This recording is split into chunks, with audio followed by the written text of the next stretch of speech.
So, there I was at Christmas, completely cornered in the kitchen by my girlfriend's aunts. They went straight for the throat, asking when I was finally going to pop the question and pointing out that she'd been waiting on me for 5 whole years. They basically wanted to know what my problem was. I just looked at them and said, "You know what? That is an excellent question." Right then and there, I let the cat out of the bag. I told them straight up that I'd already proposed to her 3 separate times. She rejected me every single time, and she completely hid it from her own family. As all 3 aunts turned their heads to stare at her, the reality of the situation hit me.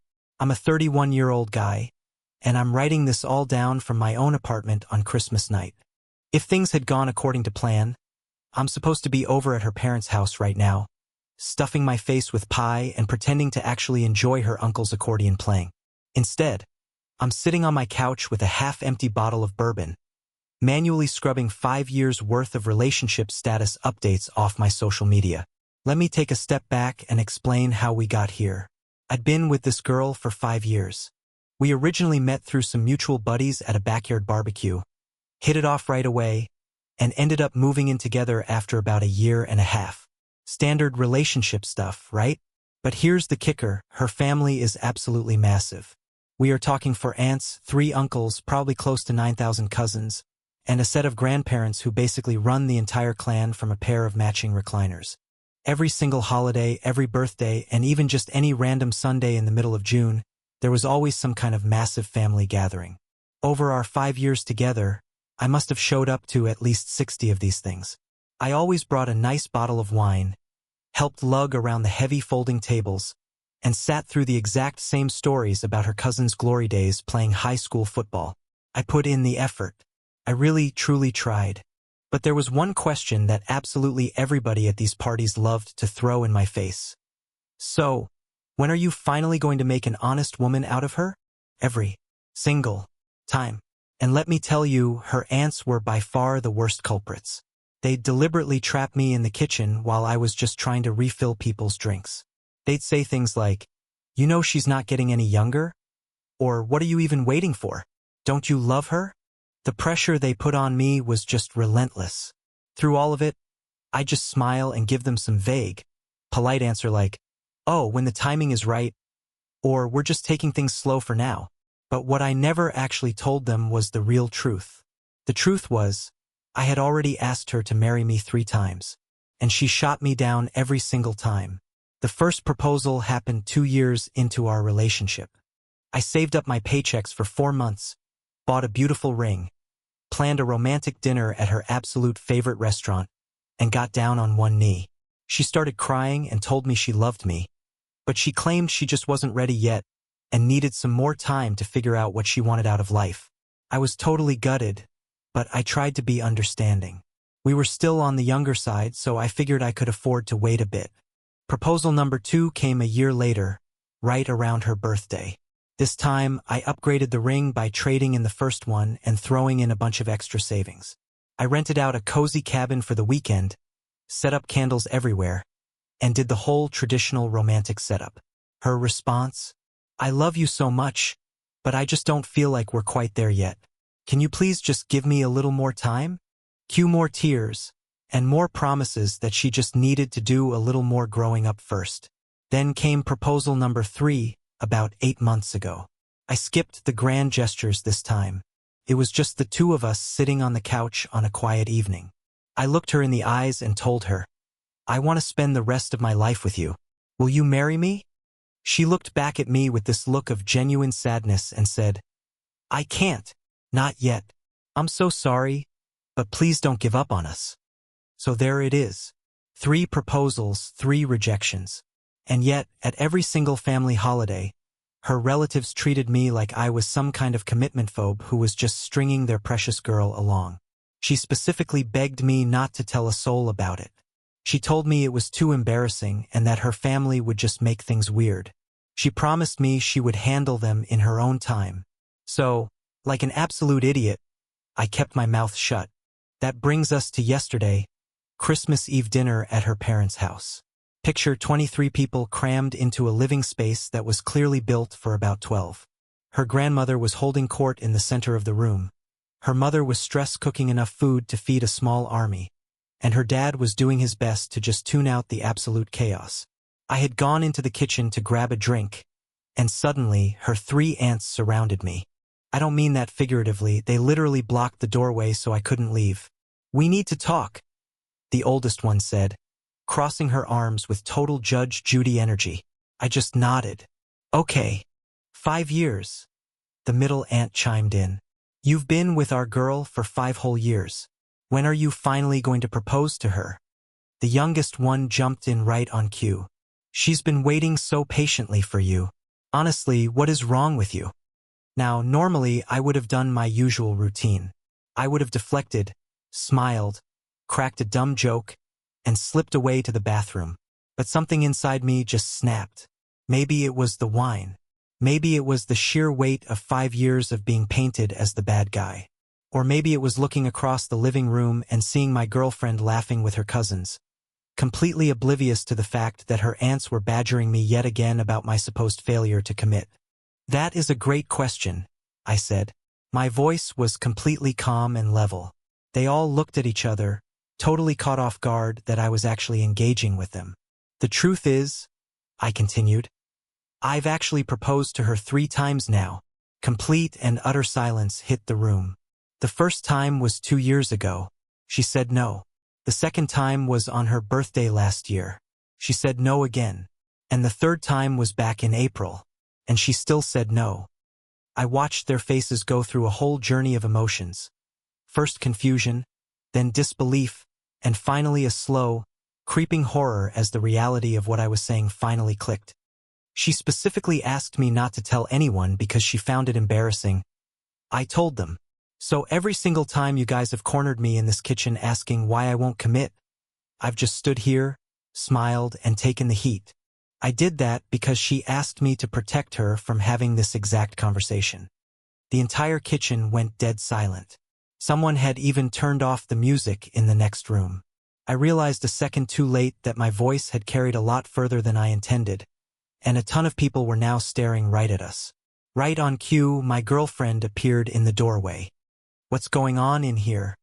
All 3 aunts slowly turned around to face her. The oldest one spoke up, her voice sounding ice cold. "3 times? He asked you to marry him 3 times and you said no?" I watched the color completely drain from my girlfriend's face. She looked at me with pure panic in her eyes. That's not. He's exaggerating," she stammered. "I still have the receipts for the rings," I said quietly. "And I have the text messages from right after each proposal where you promised me you'd be ready soon. I'm not exaggerating a single thing." At that point, her mother pushed her way through the crowd. "What on earth is happening right now? Apparently, your daughter has been turning down marriage proposals left and right while letting all of us blame him for the last 5 years," the middle aunt explained. My girlfriend broke down and started crying. "You guys don't understand. I had my reasons for it. He's putting all of this pressure on me." "I'm not putting anything on anyone," I replied. "I am just completely done playing the villain in a story where I'm the one who's been trying to commit while getting constantly rejected." Just then, her father showed up, looking thoroughly bewildered by the whole scene. "Would someone please explain to me why my daughter is crying and why everyone is staring at her boyfriend?" "Ex-boyfriend," I corrected. I actually surprised myself when I said it, but the moment the word left my mouth, it felt completely right. "I think we're officially done here." I walked back to the bedroom and grabbed my coat. My girlfriend followed me the whole way, sobbing uncontrollably. "You can't do this," she cried. "Not here. Not in front of my entire family." "Why not?" I asked her. "You've let them humiliate me in front of everyone for years. It only seems fair that I finally set the record straight. Besides, I was actually going to say yes this time. I was planning on saying yes right around New Year's." I stopped walking, turned around, and really looked at her. "You've been planning to say yes for 3 years now. At some point, your actions have to matter more than your intentions. Please just don't leave like this," she begged. "We can go talk about this privately." "We've already talked about it privately 3 times," I told her. And it always ends the exact same way. I'm just tired. Suddenly, her mother appeared right behind her. Young man, I think you owe my daughter a serious apology for causing such a scene in our home. I almost laughed out loud. Honestly, I almost did. With all due respect, ma'am, I said. Your daughter has rejected my marriage proposals 3 separate times while letting your family treat me like some kind of coward who's afraid of commitment. I don't owe a single person in this room an apology. Merry Christmas. I turned around, walked out the front door, and got into my car. When I pulled into my apartment parking lot, I just sat there in the driver's seat for about 20 minutes before I could even bring myself to go inside. 5 years, 3 proposals, and 1 incredibly public breakup right at the Christmas dinner table. Merry freaking Christmas to me. First off, I want to say thanks for all the comments and DMs you guys have been sending my way. Yeah, Christmas was an absolute nightmare, but honestly, the aftermath was even worse. The very next morning, I woke up to a screen flashing with 32 missed text messages. Most of them were from my ex, a couple were from her mother, and there was even 1 from her dad. Surprisingly, her dad was actually pretty reasonable about the whole thing. He just texted me to ask if I was doing okay and said he completely understood why I was so angry. My ex's texts, though, were all over the place. They went from, I cannot believe you did that to me, and you humiliated me in front of my whole family, to, I was literally going to say yes, you completely ruined everything. Then they'd switch to, please just call me, we need to talk, followed by, I love you. Things can't end like this. And finally, you are being so incredibly unfair to me. I didn't reply to a single one of them. I just needed some serious breathing room to clear my head. But that's when the absolute entitlement really started to show. Her mother decided it was a great idea to start a massive group text involving me, my ex, and a bunch of other family members. Looking back, I should have hit leave group immediately, but honestly, morbid curiosity got the better of me.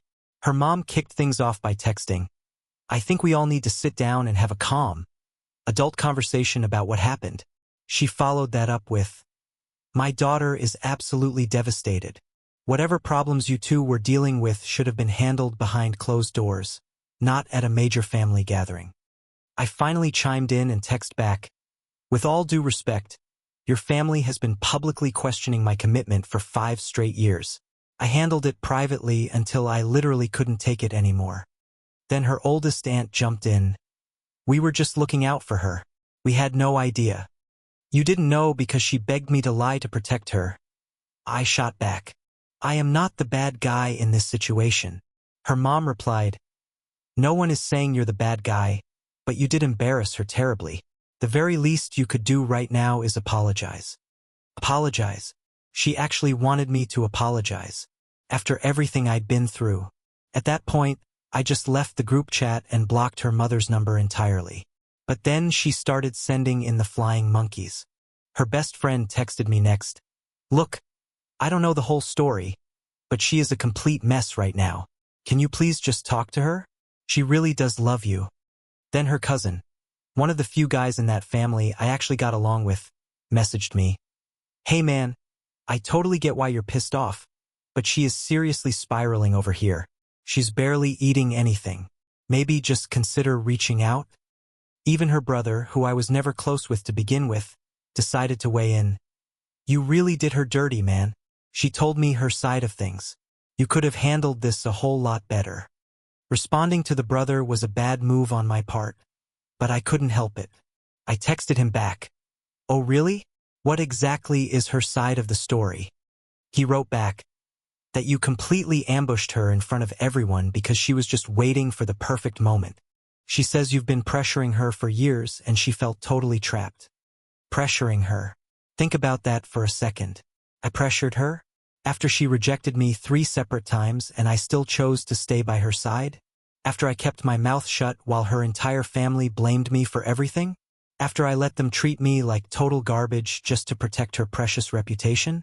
I text her brother right back. I asked her to marry me. She said no. 3 separate times. I accepted her answer every single time. How on earth is that pressuring her? He replied, well, that's not what she's telling us. I have the ring receipts, the text messages, and 3 very clear rejections on record. I told him. Do me a favor and ask her to show you the texts she sent me right after each proposal. The ones where she literally begged me not to give up on her. Take a look at those and then get back to me. He never replied after that. I'm guessing she wasn't too thrilled about sharing those specific text messages. But the absolute peak of her entitlement happened on day 3. Out of nowhere, she just showed up at my apartment. I was fully prepared to just ignore the door, but she started knocking louder and louder, and I actually care about my neighbors. So I opened it up, but I kept the security chain firmly on. I just looked through the crack and asked, "What do you want?" Honestly, she looked awful. Her eyes were completely bloodshot, her hair was unwashed, and I'm pretty sure she was still wearing the exact same sweater from Christmas Eve. She looked at me and said, "Can I please just come inside? I really need to talk to you." "We can talk right like this," I told her. "This is just so cold," she stammered, starting to cry. "After 5 years together, you won't even let me step inside the door? You told me no 3 times. I reminded her. "I don't owe you entry to my apartment anymore." She really started sobbing then. I was just terrified, okay? I was scared of getting married. My parents' marriage is an absolute train wreck, you know that. I was just so afraid that we would end up exactly like them. "Then why on earth didn't you just tell me that?" I asked. "Why string me along for years telling me you'd be ready soon?" "Because I was terrified of losing you," she cried. "I kept telling myself I'd eventually get over the fear, but I just didn't. So your solution was to let me get down on one knee 3 times, fully knowing you were going to shoot me down? I thought if you just kept trying, eventually I'd finally be ready." I just stared at her through the doorway. The sheer logic of what she was saying was genuinely unhinged. "You wanted me to just keep proposing to you over and over until you finally felt like saying yes? Do you have any idea how completely messed up that is?" "I know," she sobbed. "I know I handled it all wrong. But I love you. I really do want to marry you. I just needed a little more time." "You've had 5 years and 3 separate proposals," I told her. "Your time is officially up. You can't just end our entire relationship like this," she whispered. "We have a whole life together." I corrected her. "We had a life together," past tense. Seeing that the emotional angle wasn't working, she shifted gears. "Well, what about the apartment? What about all our stuff? We signed a lease together." Now, she actually had a point there. That was a legitimate issue. We had just renewed our lease back in September, meaning we still had 8 months left on the contract. "I'll buy out my half of the lease," I told her. "You can either find a roommate to take over or just break the lease yourself." "I can't afford to pay for this entire place by myself," she snapped. "That sounds like a you problem," I said. Was that harsh? Yeah, maybe it was. But I was completely done acting as her emotional and financial safety net. "You are being so incredibly cruel right now," she whispered. "This isn't the man I fell in love with. The man you fell in love with asked you to marry him 3 times and got rejected every single time," I told her. "So maybe you never actually knew him to begin with." With that, she finally turned around and left. She sat out in the hallway crying for about 10 minutes before her friend finally arrived to pick her up. I felt like absolute garbage sitting inside listening to it. But at the exact same time, I felt incredibly free. Is it messed up that I felt that way? That very same night, I started browsing online for a new apartment.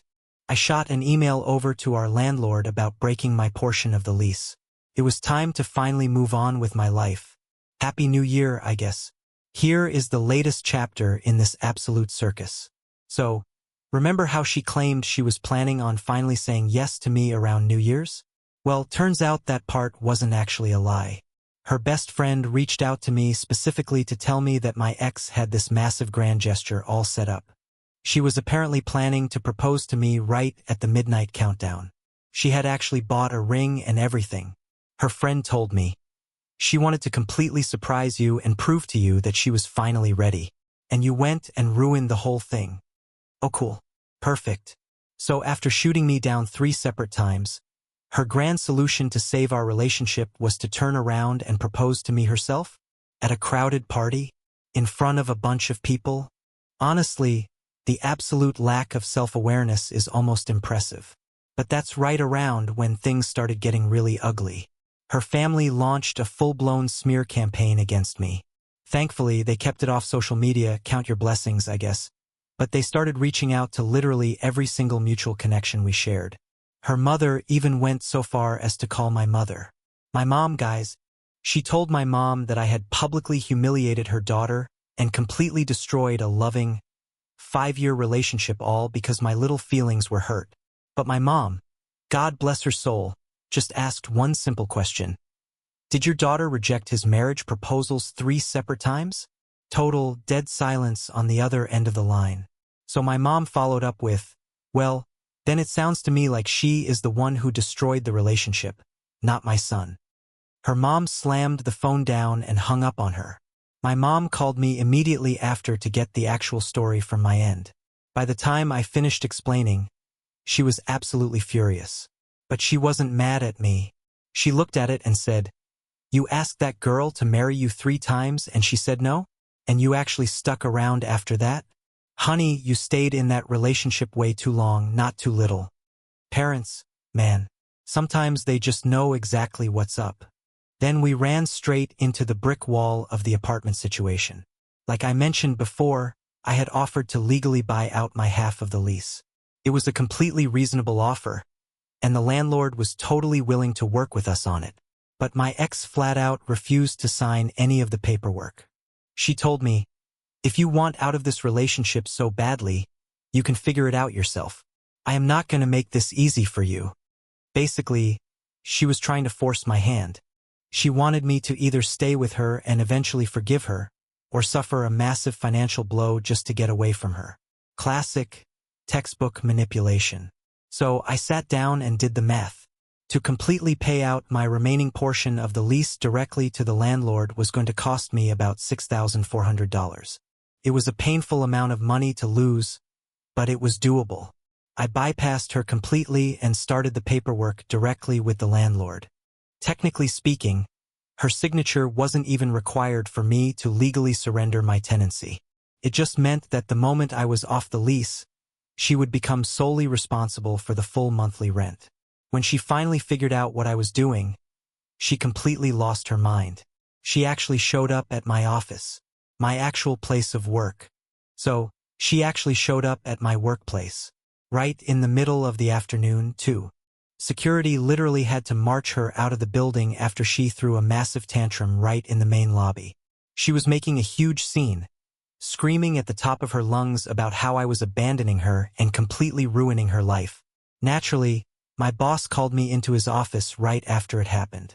He looked at me and asked, "Hey, is everything okay at home?" I told him straight up, "I'm breaking up with my girlfriend of 5 years, and she is absolutely not handling it well." He just nodded and said, "Yeah, clearly. Just let me know if this starts becoming a pattern, because if it does, we're going to have to get HR involved." Fantastic. Now my actual career was on the line because she flat out refused to respect basic boundaries. But honestly, the absolute kicker in all of this was the financial drama. Thank God we kept our bank accounts mostly separate, but we did share some everyday expenses. Things like furniture we'd bought as a couple, kitchen gadgets, and all the random stuff you naturally accumulate over half a decade. Out of nowhere, she sent me a literal itemized list. I'm not even kidding you. She sent me a full spreadsheet detailing everything she claimed I owed her cash for. She listed the couch, which she had picked out but I completely paid for. She listed the TV that I bought with my own money, claiming she contributed to it by watching it with me. She even demanded cash for a set of pots and pans that her own parents had gifted to both of us.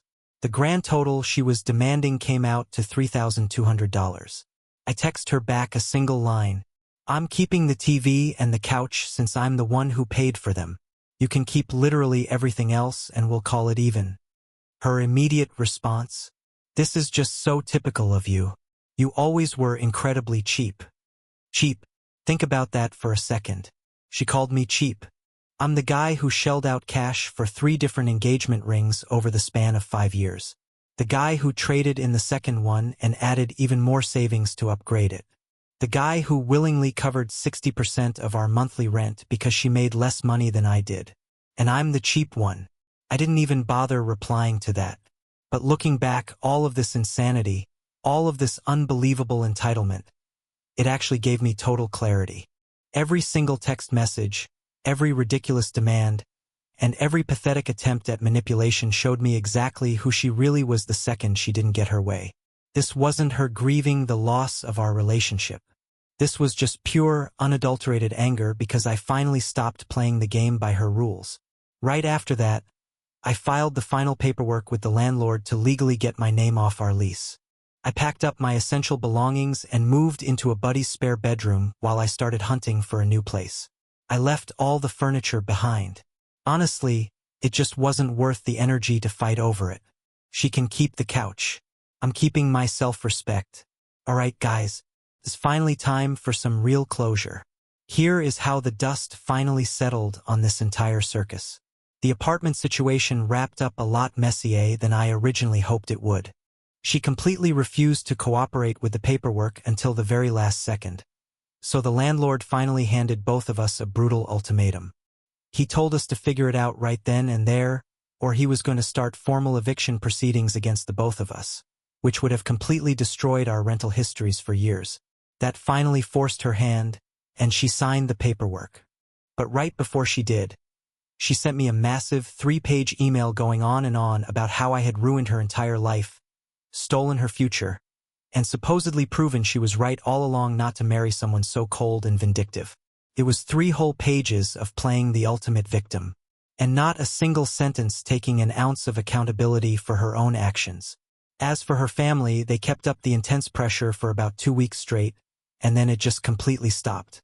I found out through my buddy, who still talks to one of her cousins, that her grandmother finally stepped in and told the whole family to drop it. Apparently, Grandma looked at everyone and said, "The boy asked her to marry him 3 times. She said no 3 times. That is not his fault. It's hers. Now stop embarrassing yourselves. Gotta love Grandma. She gets it." Unfortunately, that workplace incident had some real-world consequences.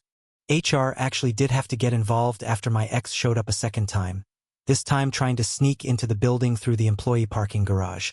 Thankfully, building security had already flagged her license plate after the first incident in the lobby, so they stopped her before she could even get inside. I went ahead and filed a formal incident report with the company. I didn't push for a legal restraining order because, honestly, I didn't think she was actually a physical danger to anyone. She was just incredibly desperate. But I made damn sure there was an official paper trail. She sent me one final text message right after that second incident at my office. She wrote, "I hope you're happy with yourself. You've turned absolutely everyone against me. My family thinks I'm a liar now, and my friends don't even know what to believe anymore. You could have handled this whole thing quietly, but instead, you chose to completely destroy me. I will never forgive you for this." I sat there and read that message twice. Then, I typed out the exact words I'd been dying to say to her for weeks. "I proposed to you 3 times. You said no 3 times.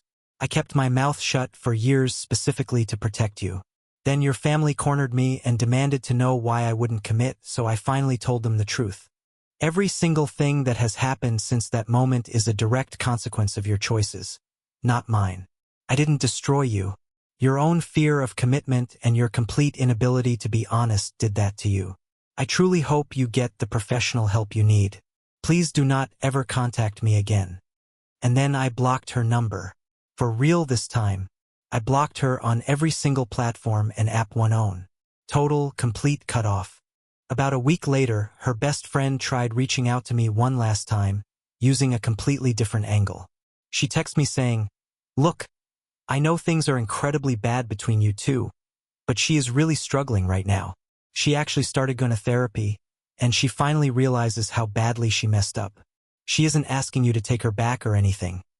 She just wants one quick chance to apologize to you properly, in person, just for closure." I thought about it for a minute. I really did. Part of me genuinely wanted to hear her say the words, "I'm sorry." I wanted to look her in the eyes and see her actually acknowledge the massive damage she'd caused. But another, wiser part of me knew it wouldn't change a single thing. An apology wasn't going to undo 5 years of keeping my life completely in limbo. It wasn't going to erase 3 painful rejections or the years of public humiliation I had to swallow. So I wrote her friend back. I truly wish her the best with her therapy, but I don't need an apology from her to get closure. I found my closure the exact moment I walked out that door on Christmas Eve. Please respect my boundary and let me move forward with my life. Her friend never texted back after that, and I haven't heard a single peep from anyone in her social circle since. As for where I'm at now, I finally found a place of my own.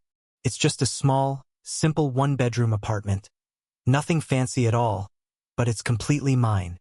There are no shared spaces, and absolutely no ghosts of proposals past hanging around. The financial hit from all of this was definitely painful. Between breaking the lease, losing my security deposits, and just the general costs of moving on short notice, I'm down about $4,800.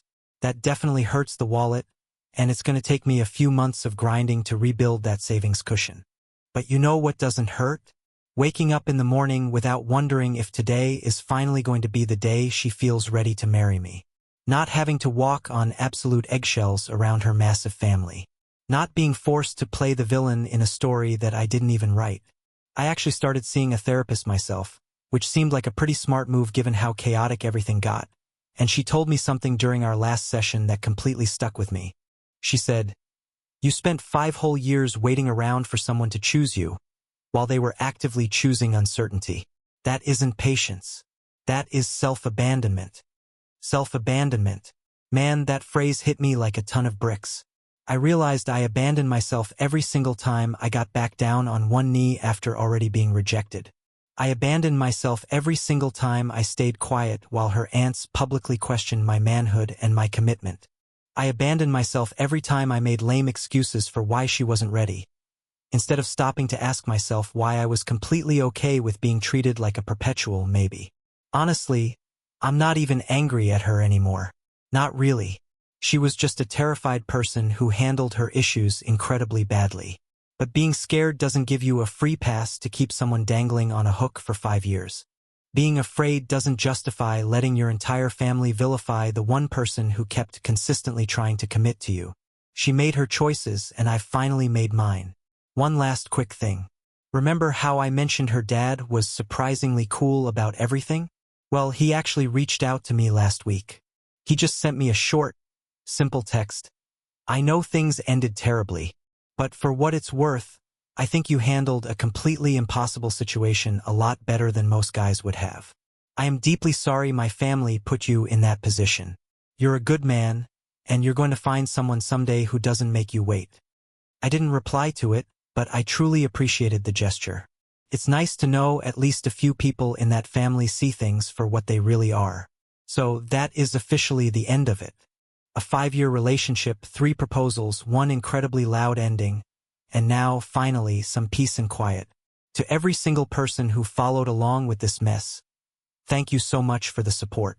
It honestly helped a ton to just write everything out and have people validate that I wasn't completely crazy for finally walking away. If anyone out there is reading this and finding themselves in a similar situation, here is the biggest lesson I learned from all of this. Someone who truly wants to be with you will show you through their actual commitment, not through vague promises of someday or when I'm finally ready.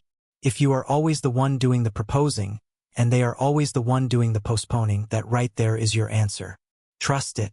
I really wish I had trusted it a lot sooner. It's time to finally start this new year fresh. No more waiting around for someone else to decide what I'm worth.